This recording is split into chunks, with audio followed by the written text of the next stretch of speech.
Well, if you clicked on this video, that means you're probably getting your ass kicked by scavengers. But just know, even if you have hundreds of hours in the game, you will still consistently die from them. There's just really no way around it. In a game that is still very much a milsim shooter, weapons, even fired by AI and lower level PMCs, will still kill you and still have the opportunity to kill you with a single hit.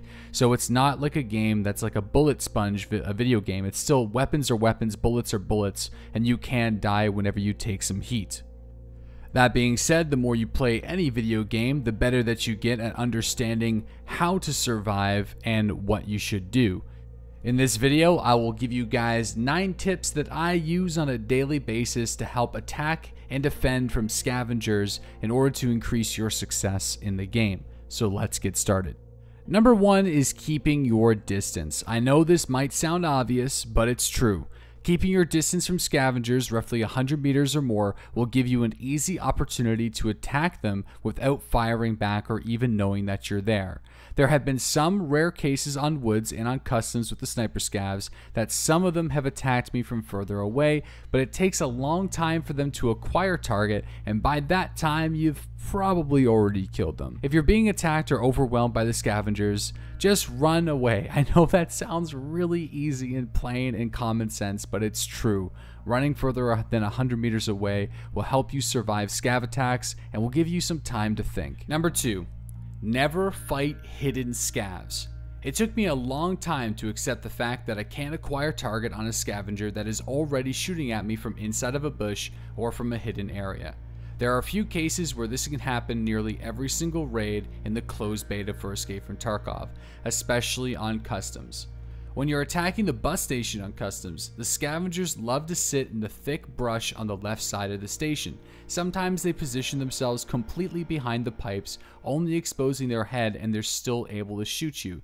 It can be very difficult to find their exact firing location, and by the time you've acquired the target, you're probably wounded or dead. It's best to just remove yourself from that firing position and try a different angle. There's also a small shop that is next to the 3-story dorms on customs where 2 scavengers like to sit inside of bushes. They will kill you, and there really isn't any angles to attack them from. Those 2 scavengers have killed me more than any other set in the game, so I simply stopped trying. The wood scavs that are guarding the road that leads down to the lumber camp also sit inside bushes and attack players, making it extremely frustrating and difficult to kill them. Over time, you'll learn where they can actually take cover and where they hide in the bushes, but it's best to just disengage and change positions if you cannot see where you're being attacked from. Just like I said, a lot of the times the scavs will sit inside of bushes, so if you can't see the scavengers, that's most likely what's happening. And I just wanted to mention this, that the developers know that this is a problem and it will be fixed down the road. I have been playing Escape from Tarkov since January of this year, and I have noticed massive changes and improvements to the AI. So fingers crossed, scavengers will have limited visibility soon while sitting inside of thick foliage. Number 3, never fight a scav when you have a blackened limb or body part. This may change in the future, but currently I almost always get one-tapped by scavs when I have a single blackened body part. I don't know how they know, but they do.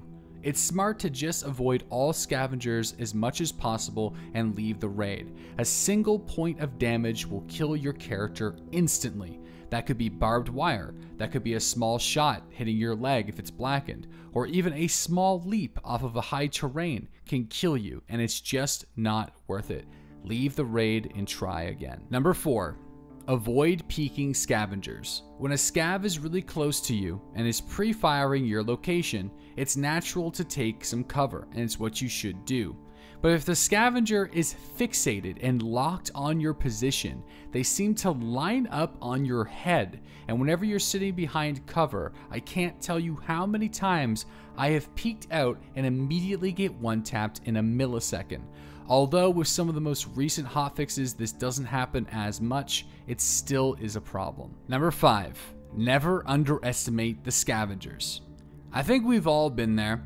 You scored a number of PMC kills, you've been taking out scavengers at a distance with no problem like a pro, and then you see 2 dingleberry scavs at the end of the military checkpoint, and then you decide to rush in like John Wick, and you instantly get one-tapped. Always stay focused and on point, and never underestimate the power of a scavengers. Remember, this is a milsim shooter. Bullets are bullets, bullets will kill you.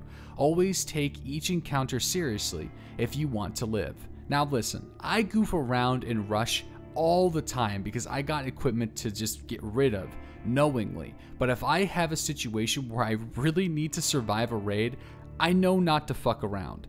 I find this is the #1 killer of new players to the game. They just don't take the AI seriously and they get destroyed. But at least it's a good way to crush some egos. Number 6, use suppressors and flashlights. Eventually, after you have a few dozen hours in the game, you've probably built up enough income to purchase some suppressors. Although they can increase the cost of your loadout significantly, it's almost always worth it. Suppressors are just too powerful in-game right now. Scavs notice you less when you attack them, and obviously players as well. Flashlights also seem to throw off scavengers' aims significantly too. Don't be afraid to throw a flashlight on your gun, especially if you're going to maps like Factory. And remember, they do give away your position, but it will make the enemy have a problem attacking you with accuracy, so there is a balance there. Number 7, back out and reposition. One of the strategies that I deploy when I'm playing against the scavengers is running roughly 50 meters directly away from a scavenger's position and flanking them after they've already started to attack me. Sometimes the scavengers will fixate on the last known position of your PMC and will expose themselves while holding the angle. You can easily flank to their left or right and get a nice headshot. When I'm overwhelmed by scavengers, I always deploy this strategy and it works like a charm. Number 8. Get to learn where the scavengers spawn and where they retreat to. This one is going to take you some time, and you'll acquire this knowledge the more you play the game. Scavengers are AI. That means they're not as smart as us yet. Skynet's not a thing. Scavs will typically attack you from the same positions and retreat to the same positions each raid. They get more unique every patch, but they currently like to repeat their actions. The more that you play, the more you'll learn the common scavenger spawns. And once you learn the spawns and attack them, remember where they run to after the battle begins. You can use this knowledge to flank the shit out of them. Number 9, building up your skills. Building up your physical skills is an amazing way to get a 1-up on a scavenger. With maxed health, I earn additional damage absorption and I am less likely to fracture my arms and legs with critical hits. It's important to take these soft skills seriously and consider leveling them up once you become more accustomed to the game. That being said, like I've mentioned many times before in this video, this is still a milsim shooter, so even without any skills, you can still be a viable threat against PMCs and scavengers, but I'd be lying to you if it wasn't easier.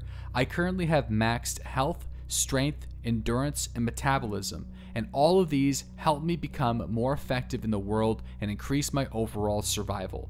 I will be making videos on the best way to level these skills in the future, so stay tuned. Well guys, good luck on your Escape from Tarkov adventures. I hope this video will help some of you guys that have been constantly getting killed by scavengers, and again, even when you have hundreds of hours, you will still die, and I know it can be discouraging at times, but if you ever get constantly killed by scavengers, take a moment, do a couple hatchet runs on the factory, let loose a little bit, and then try again. I promise you, the more you practice, the better that you'll get, and you'll start be wasting all the scavenger groups that you find and encounter in the world. And sometimes, going after a scavenger of a Makarov that's sitting in a bush is not worth it, so just remember that. I hope you guys enjoyed this video. If you learned something, let me know what you think in the comment section below. If you think I did anything wrong, or if you have any additional tips for any of these guys, make sure that you write some in the comment section, and also share this around to any of your friends that are constantly getting killed by scavs. Also subscribe to the YouTube channel for daily content for all survival shooters. That includes Escape from Tarkov, DayZ Standalone, and future titles, as well as checking out the daily live streams every single morning starting at 8:30 a.m. Eastern Standard Time. My name is Deadly, thank you for watching, and I'll see you guys in the next one.